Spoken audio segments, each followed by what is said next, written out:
Today, week 4, Friday, you will take your first vocabulary quiz.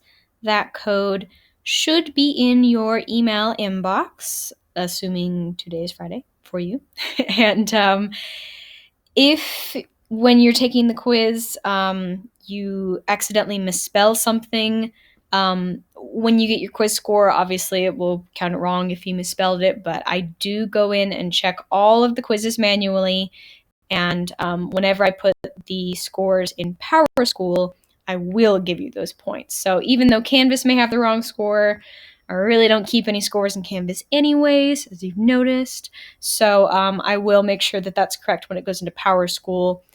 So you don't have to tell me. You can if you want to. If it makes you feel better. But you don't have to notify me that you made a spelling mistake. Okay, today's focus is on government control. So I found it really fascinating the past few years to read these two articles with my classes and see what they think about government control. Now, this year, I have a little bit more ammunition because the coronavirus has exposed some fascinating things about how much control and regulation Americans will accept. And then this study, which was published this year, also revealed some interesting things about government control and what kind of control certain Americans will accept, certain types of people, certain political affiliations, and how that's influenced or changed depending on how the information is disseminated throughout the population. So I'm not going to read the articles to you per se, but I'm just going to give you a brief little rundown on them and then explain what I'm looking for in the response. So this article related to the coronavirus is from May. Obviously, that was fairly early on now in the the infection stage, but coronavirus had been around for I guess worldwide roughly 6 months or so, and South Korea had been kind of highlighted as an example of, wow, they really turned things around there. So back in April, early April, South Korea and the US had very similar numbers of virus deaths. And South Korea is very close to China where the virus originated. So, it's not shocking that they would have cases.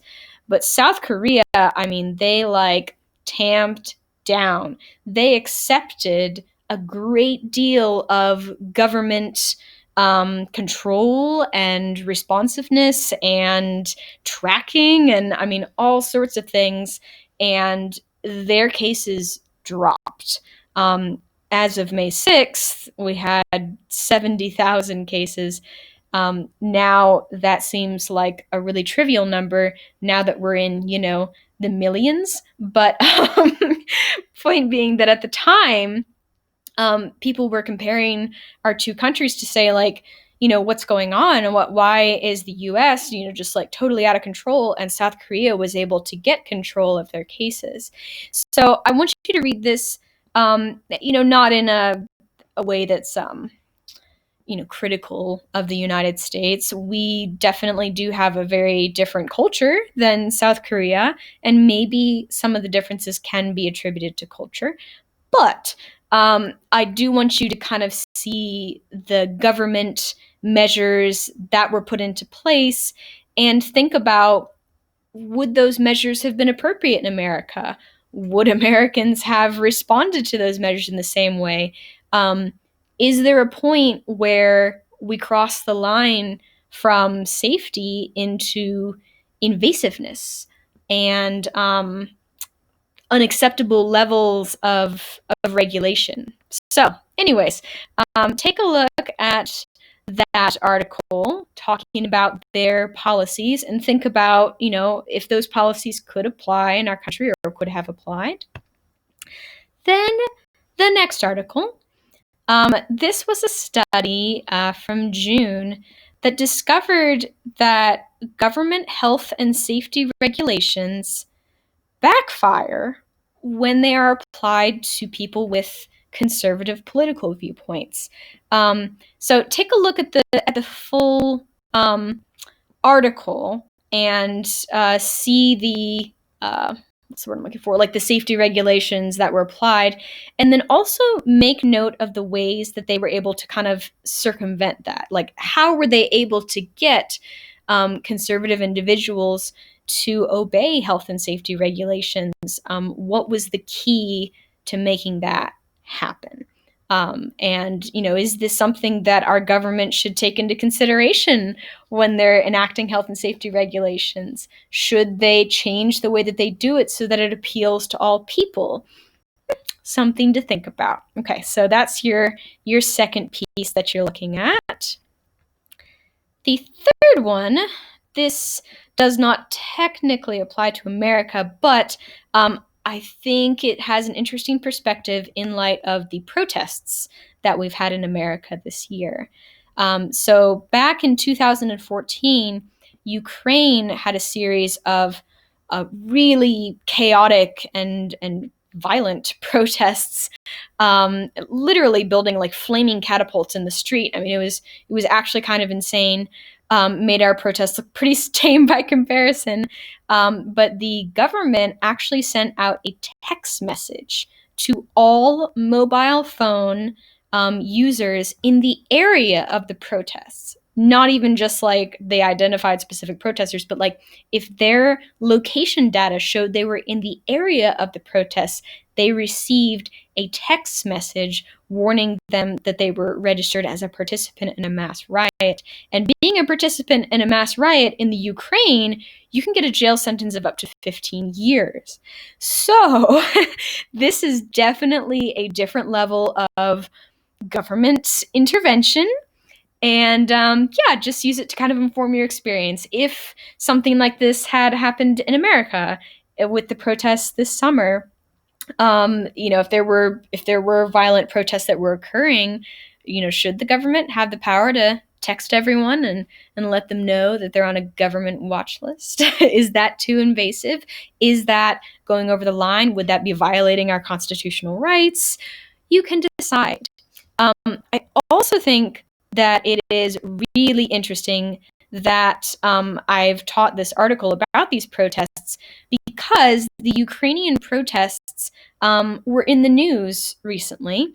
A couple months ago, I suppose. Not sure if you heard about it, but there was actually an advertisement. We're getting into that time of year where there's a lot of political advertisements, but there was a advertisement for President Trump, and the ad was trying to say, that he's the one who can solve these violent protests going on, and we don't want to have Biden as president because he won't do anything about these protests. And one of the images that they showed was a protester,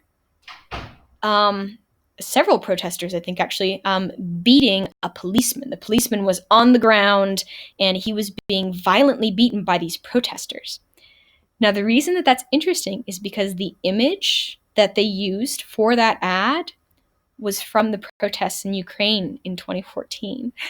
So just find it really ironic. I mean, obviously, if we're watching this advertisement, unless we're really, really up to date on the Ukraine protests from 2014, we would never know that that image was from the Ukrainian protest rather than American protest. We'd probably look at that and be like, oh my God, that's so horrible. Look at these American protesters abusing this American policeman.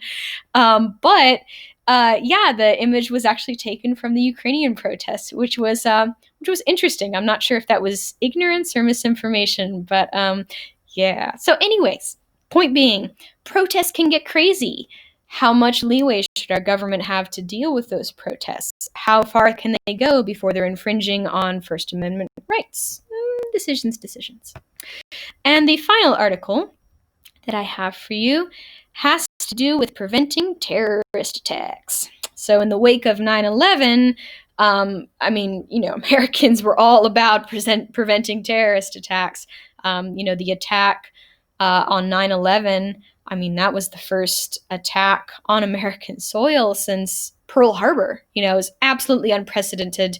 And I mean, we were willing to give up freedoms right and left to prevent that from happening again. Now we take a lot of that scrutiny for granted. Body scanners and shoe searches at airports, video surveillance in most public places, increased difficulty with border crossings. Anyways, so this particular article addresses the issues surrounding Edward Snowden. And if you're familiar with Mr. Snowden, he used to work for the National Security Agency, and he leaked details of government surveillance programs, which began under George W. Bush and continued under Barack Obama. So these are obviously security measures that people on both sides of the political aisle were in favor of. But again, how far can we go? Obviously, this is surveillance that the government hid from us. Does that make it bad? I mean, is it okay that they're looking into certain things in our lives and we aren't aware that they're looking into those things? How much privacy invasion is acceptable to prevent terrible acts of violence is kind of the question here. So, anyways, think of these 4 articles as sort of a mini synthesis essay test. Just kind of like dipping your toe in the waters. You only have 4 articles instead of 7 on the AP exam. It will be 7. And I'm only looking for like a couple of healthy, happy paragraphs. So, don't need to give me a whole essay. I mean, unless you just have like a lot to say about government invasiveness, but that will not necessarily enhance your score to write, a whole essay on government control and government invasiveness, especially as it relates to technology. Technology features heavily in some of these examples. But I will be looking for smooth incorporation of textual evidence. So make sure you got some quotes in there. Make sure you're pulling from, at least more than 1 article on the AP exam. You have to pull from 3. I've only given you 4 sources, so, maybe at least a couple to back up your perspective, whatever your line of reasoning is on government invasiveness and control. And then expression, that's just kind of my assessment of like how persuasive you are, based on the rhetorical strategies that you use and based on your evidence and your commentary. How much am I like, oh, definitely, totally understand the issue, definitely have considered serious points, and your line of reasoning is sound. So, anyways, that is your mission for today, to give me your argument on government control based on the articles that I have presented to you. So, that is all I have to say, I think. Yeah, cool. Done.